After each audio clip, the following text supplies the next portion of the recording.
Hey everyone, कैसे हैं आप लोग। Welcome back to my channel. मैं हूं मिस्टर पराग बाबू। तो इस दशहरा के अवसर पर आप सभी को मेरे तरफ से हार्दिक शुभकामनाएं। लगभग 2 साल के बाद दुर्गा माँ के दर्शन पाकर सभी लोग मनमोहक है और सबके मन में काफी उत्साह है। तो इस पावन अवसर पर हम गए थे भुवनेश्वर के काफी फेमस मंडप घूमने। तो वीडियो शुरू करने से पहले मेरे चैनल को सब्सक्राइब कीजिए मिस्टर पराग बाबू। तो बिना देरी के वीडियो शुरू करते हैं।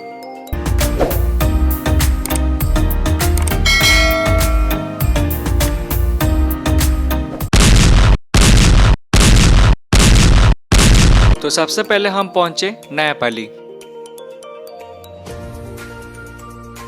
इस साल भुवनेश्वर में लगभग 178 मंडप बने थे। खराब मौसम होने के कारण हम ज्यादा मंडप घूम नहीं पाए थे।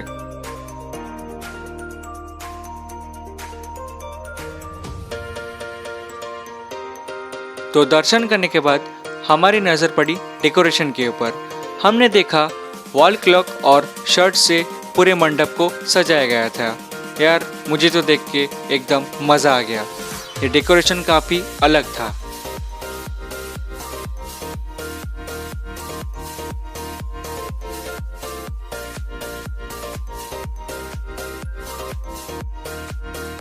सामने दादी माँ को जेसीबी में बैठा देखकर मुझे तो बहुत ही फनी लगा। #JCB lover. मंडप से बाहर निकलते ही हमने देखा छोटे छोटे पाउच से मंडप को डेकोरेट किया गया था। मंडप के सामने टेस्टी टेस्टी खाने की दुकान लगाए थे और पीछे मीना बाजार भी लगा था।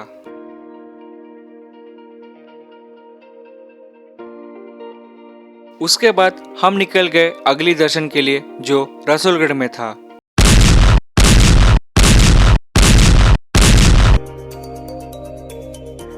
रसूलगढ़ का जो मंडप था वो अक्षरधाम टेम्पल के ऊपर थीम था।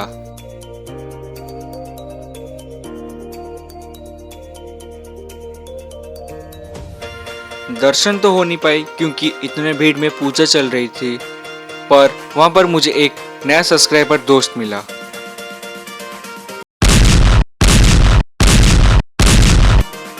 अब हम पहुंचे शहीद नगर। शहीद नगर में जो मंडप था वो एकदम अयोध्या टेम्पल के ऊपर थीम था और ऐसा लग रहा था मानो सामने एक बहुत ही बड़ा महल खड़ा हो।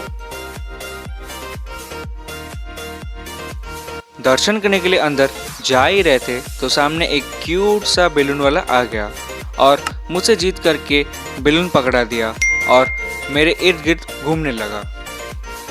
उसकी जीत को मान लिया और अंत में मेरे को बैलून लेना ही पड़ा। उसकी जीत देखते ही बनती थी। तो बैलून खरीदने के बाद वो बच्चा गायब हो गया। उसके बाद हम गए दुर्गा माँ के दर्शन के लिए और वहाँ का डेकोरेशन देख के मैं पूरा शॉक हो गया, क्योंकि वहाँ का डेकोरेशन चांदी से सजाया गया था और चांदी के सजावट से माँ चमक रही थी।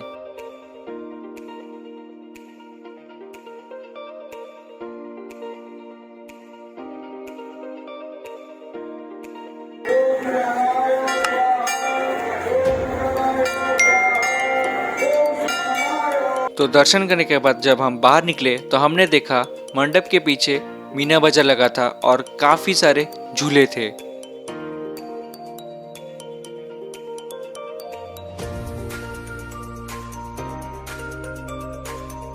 जब हम आगे बढ़ रहे थे तो मेरी नजर पड़ी इस ग्रीन फेस के ऊपर। ये मंडप बाहर से एकदम पुरानी हवेली की तरह लग रहा था, एकदम भूत बंगला की तरह, और यहाँ का डेकोरेशन मुझे हट के लगा।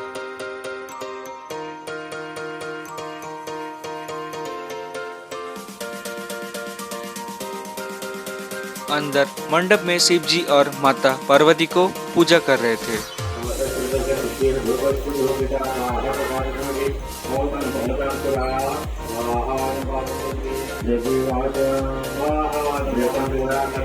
ये वाला मंडप मुझे थोड़ा यूनिक लगा। ऐसा लग रहा था कि हम मॉन्स्टर के हवेली पे है।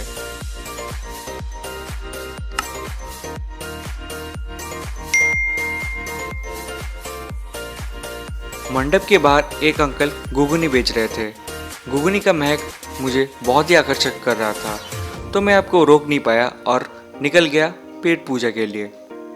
गर्मा गर्म घुगनी को देख के मुंह में पानी आ रहा था और टेस्ट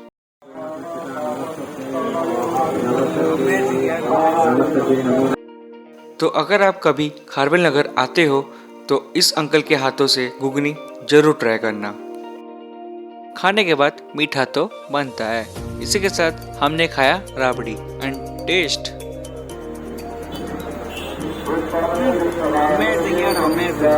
खाने के बाद पता नहीं क्यों मेरे को मन कर रहा था कुछ देर और रुकने के लिए, तो हमने वहाँ पे फोटोज और वीडियोस लिए। तो जब हम निकल रहे थे तो मैंने सामने देखा कि लोग प्रसाद बांट रहे थे, तो इससे बड़ी खुशी की बात और क्या हो सकती है। तो प्रसाद में सूजी हलवा था जो घी से बना था और टेस्ट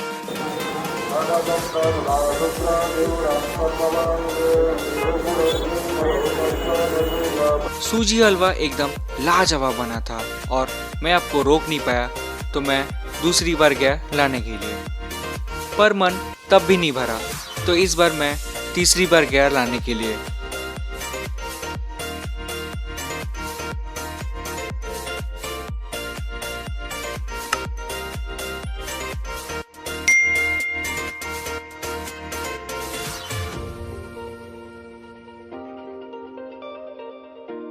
अगला दर्शन हम किए गंगानगर में और हम परफेक्ट टाइम पर पहुंचे थे क्योंकि तब आरती चल रही थी।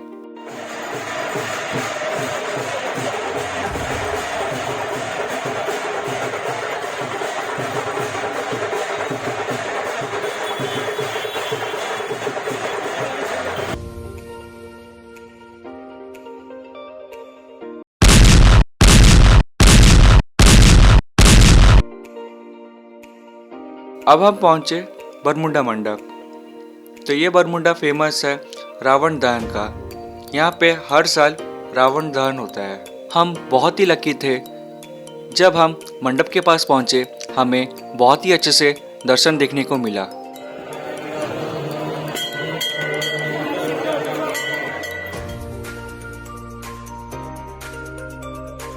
Last but not the least, ये मंडप कलिंग स्टूडियो स्क्वायर में बना हुआ था।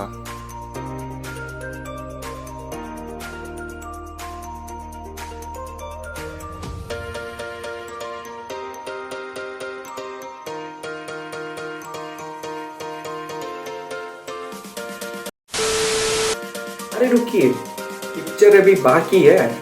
इस दशहरा के अवसर पर घर में हम पूरी और आलू मटर करी बनाए थे।